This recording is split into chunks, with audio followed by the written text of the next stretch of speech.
أعوذ بالله من الشيطان الرجيم నేను శపించబడిన బహిష్కరించబడిన శైతాన్ నుండి రక్షణ పొందటానికి అల్లాహ్ శరణు వేడుకుంటున్నాను.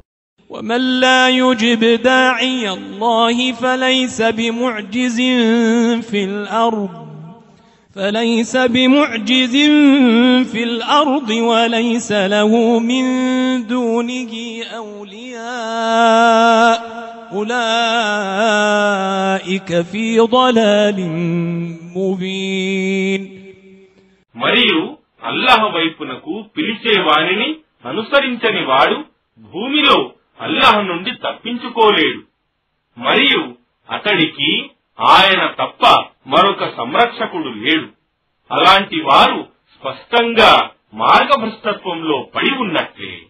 أولم يروا أن الله الذي خلق السماوات والأرض ولم يعي بخلقهن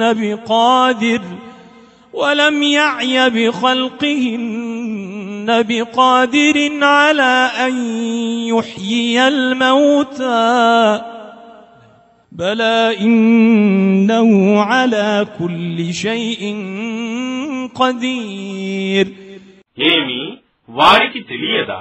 నిశ్చయంగా ఆకాశాలను మరియు భూమిని సృష్టించిన వాడు అల్లాహయేనని, మరియు ఆయన వారిని సృష్టించటంలో అలసిపోడని, మరణించిన వారిని తిరిగి బ్రతికించగల సామర్థ్యం గలవాడని. అలా కాదు, ఎందుకు కలిగి లేడు? నిశ్చయంగా ఆయన ప్రతిదీ చేయగల సమర్థుడు.